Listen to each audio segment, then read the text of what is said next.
أعوذ بالله من الشيطان الرجيم. بسم الله الرحمن الرحيم. ياسين والقرآن الحكيم. دا سورة ياسين دي او دا قرآن کی دا 36 نمبر سورت دی. په نزول کې چې د اسمان نه نازلېدنو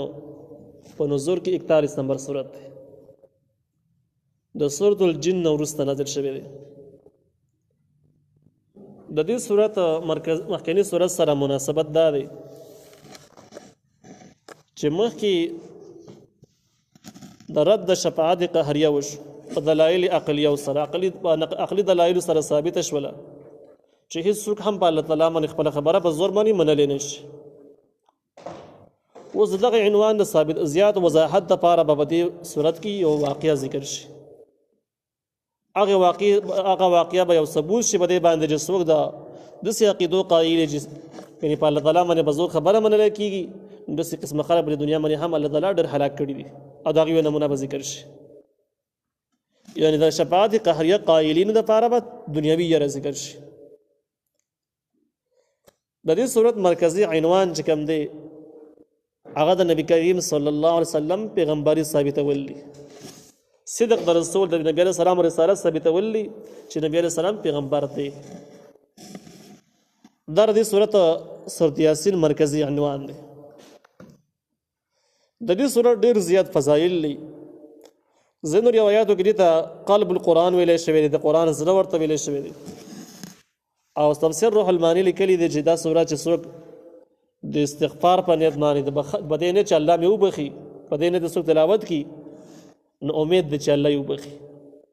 د دې د ویلو نه وروسته دعاګانې قبلیږي. تفسیر روح المانی دا هم ذکر کړی دی چې دا خپلو مړو ته وایي چې الله تعالی یې مغفرت وکړي. او په دا کې د ډېرو احادیثو ډېرو کتابونو حوالې نقل کړي دي چې په هغې کې مسند احمد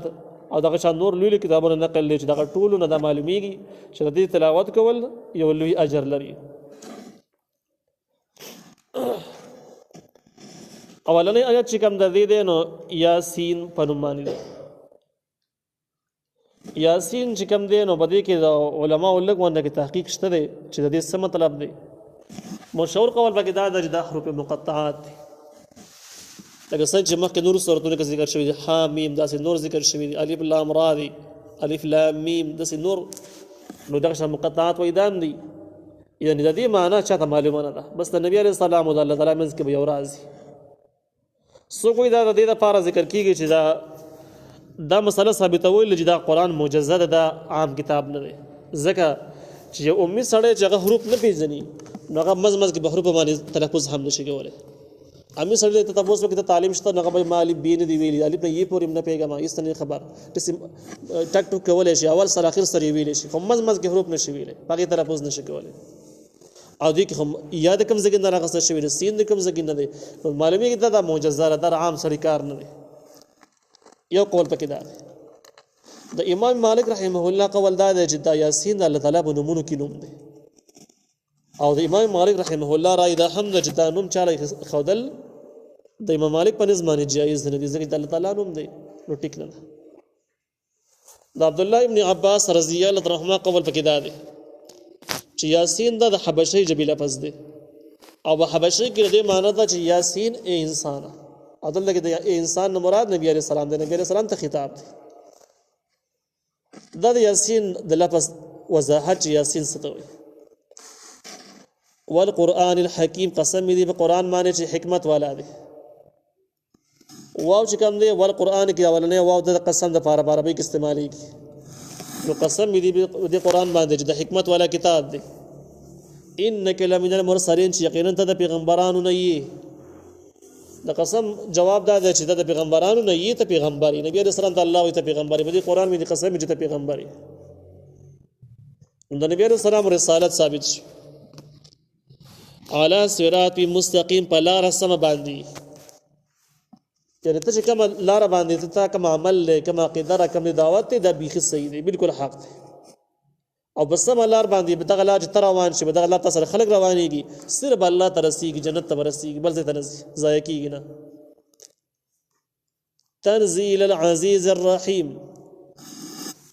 نازل شوی دی د طرفه د یو غالب او مهربان ذاتنا د قرآن لوی ده چې کوم کتاب باندې قسم خوړلی شوی دی کوم کتاب تا ته نازل شوی دی کوم کتاب سره هدایت او رهنمایي دپاره دی نو دا ډېر معمولي کتاب ونه ګڼي دا د یو غالب او مهربان ذات د طرف نه نازل شوی دی چې الله دی نو چې د الله له طرف نه د کتاب لوی په خپله معلومه شوه چې الله څومره لوی دی او د کتاب یې څنګه دی څومره شان والی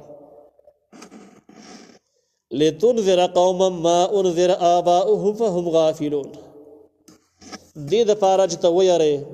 قوما داسې قوم لره ما انذر چې نو یرولی شوي آباؤهم پلاران د دوی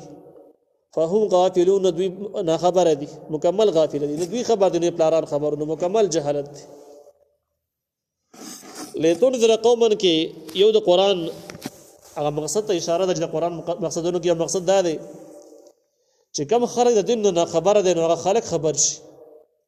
او هغوی په دې خبره باندې خبر شي د غفلت ژوند مه تېروئ د الله تعالی د عذاب نه ځان وساتئ د الله تعالی د عذاب نه ویریږئ دا مقصد د قرآن شو او د قوم ما انذر آباؤهم نه معلومیږي چې قرآن به داسې ټیم کې نازل شي چې په دغه ټیم کې د دې نه څو پیړۍ وړاندې قرآن نازل آسماني کتاب نازل شوی نه و څوک پیغمبر راغلی نه و عیسی علیه السلام زمانه ډېره لرې تېره شوې وه نو دوی او د دوی پلارونه او نیکونه هم د آسماني کتابونو نه خبر نه و څه لږ لږ تعلیمات معمولي موجود خو هغه کاپي کېدل نه هغه ډېر ناقص درجه کې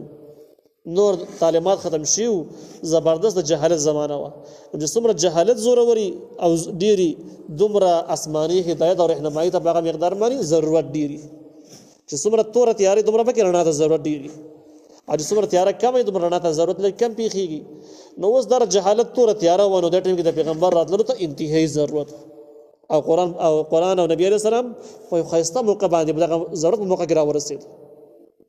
نو دې ضرورت تقاضا دا وه چې خلکو منلی وي دا مطلب یې شو نو وایي لتنذر دې لپاره چې ته ویارې قوما داسې قوم ما انذر چې نه و یرولی شوي آباؤهم پلاران د دوی فهم غافلون نه دوی نه خبره دي د دین نه مکمل نه خبره دي لقد حق القول على أكثرهم فهم لا يؤمنون یقینا پیوست شوی د وینا على أكثرهم دوی په اکثرو پورې فهم لا يؤمنون نه دوی هغوی ایمان نه راوړي دا وګه تسلی مضمون دی نبی علیہ السلام ته چې کله خلکو ته د قرآن او د آسماني کتاب او د پیغمبر دومره ضرورت دی نو بیا خلک دشمني ولې کوي مخالفت ولې کوي نبی علیہ السلام هم په دغه اسرا باندې ردي خلکو باندې ډېر زیات محنت شروع ته حد نه سیوا شپې ورتلل د ورځې ورتلل د هغې دپاره دعاګانې غوښتل مسلسل په یو غم کې اخته کېدل چې د خلک خبره ولې نه اوري نبی علیہ السلام ته الله تعالی تسلي ورکړل چې دومره زیات غم یې هم مه کوه بس تا کار دا دی چې د خلک بس پیغام ورته ورسوي مقصد ستا کار صرف پیغام رسول دي او دومره ځان بې کړاوه ځکه مو چې ډېر خلک په دې کې داسې دي چې هغې پورې یو وینا پیغوش شوې ده هغه وینا د جهالت او د هلاکت ته چې دوی به هلاکېږي الله یې نه پاتې کوي هلاکېږي ولې به هلاکېږي ځکه به هلاکېږي چې د انسانانو له الله تعالی اختیار ورکړی په اول سر کې چې تاسو که د آسماني دین منئ نو هم منلی شئ که نه منئ نه خپل اختیار کې انکار کولی شئ فمن شاء فليؤمن ومن شاء فليكفر إنا أعتدنا للظالمين نارا نو دې خلکو خپل اختیار غلط استعمال کو هغه اختیار راواغه دین د دشمنۍ لپاره استعمال کو نو چې دین په دشمنۍ کې دوی ترقي وکړه وړاندې لاړل نو الله تعالی دغه توفیق واخیست هغه کوم اختیارات چې ورکړي هغه اختیارات دې ختم کړ اوس دوی داسې دي چې غیر اختیاري په کفر کې لګیا دي هغه د ایمان راوړلو اختیارات الله تعالی اخیستلی دي چې اخیستلی دی ناسم جهنمي خلک شو ظلمونه دومره حد ته رسېدلي دي چې اوس توفیق په قسمت کې نشته دی جهنمیان دي چې جهنمیان دي نو دومره ځان پرې مه کړوه دی خلاصه شول الله تعالی وایي لقد حق القول یقینا پیوست شوې د وینا د هلاکت على اکثرهم د دوی په اکثرو پورې فهم لا یؤمنون نو هغوی ایمان نه راوړي او اوس د دغه ایمان نه راوړلو دپاره الله تعالی مثالونه ورکوي چې داسې وګڼه چې داسې کس څنګه هدایت موندی شي نه شي موندلی دغه شان دی یقین وکړه چې دا خلک ایمان نه راوړي نو وانا جعلنا فی اعناقهم ګویا چې موږ ګرځولي دي په ساټونو د دوی کې اغلالا توقونه فهي نو دغه توقونه الى الاذقان زنو ته رسېدلي دي فهم مقمحون دې سرونه چت کړي دي توق یو شیز دی خلک مرای کې وتا شي پخوانه به غلامانو د خلکو اچاو چې کوم غلامان تخیدلو امکان موجود تختی نو مرای کې به ول توق واچاو او توق به زری د ټینګ اړم شوی او نو بره به کتل دی به منډه نشو والے تختی دی بنش مشکلات وته او دغه شان لاسو کې چې کم یې غات کړي خپو کې چې کم یې بیړی د دې وای د څه وګڼه چې ګوي د دې مرو کې موږ توقع نه چولې د ماره کم دغه څه چې وسمانه دغه په ګولا چول او دغه توق چې کم دې دومره پیړل او پراخه دی چې د دې زری د اړم شوی دی ټینګ نو وس زری د کړه چې اړم شي نو سر بر اسمان ته چت شي نو دوی سرونه اسمان ته شوی دی لار د سر نه هغه سره چې ماره کې توق بر اسمان ته ګوري سر راکته کولی نشي کته کته نشي لار نشي دلې دغه شان دغه کافرانو حال له چې دوی آسماني هدایت او رهنمایي د سره نشي حاصلوله قران نه پیدا د سره نشي حاصلوله د پیغمبر نه پیدا نشي حاصلوله د دومره معجزات او د دومره لوی لوی قرباني د نبی عليه السلام او اخلاق د سره دوی یې نه په نظر کې ناراضي سټونه اسمان ته شوی دي فهم مقمحون دي جدکړي د سره خپل دویم مثال وجعلنا او ګرځول دي مونږه یعنی د څه وګڼه چې مونږ ګرځولې دي من بين ايديهم سدا فمن دوی کی دیوال ومن خلفهم من بين ايديهم مخیر دوینا سدا دیوال ومن خلفهم ورستر دوینا هم سدا دیوال دوی مثال د چې تا موجوده کافران چې کوم د اسلام په دشمنی کې دومره کلک شوی دي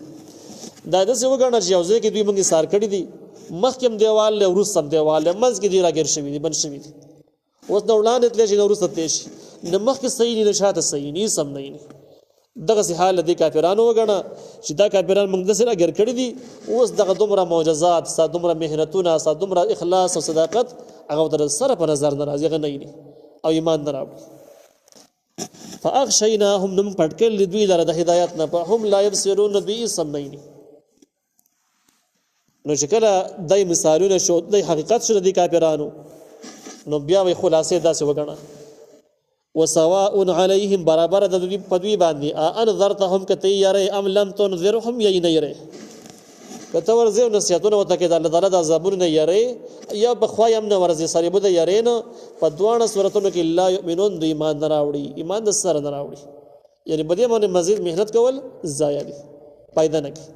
بل ځکه براشي فذكر انما انت فذكر ان فعت الذکر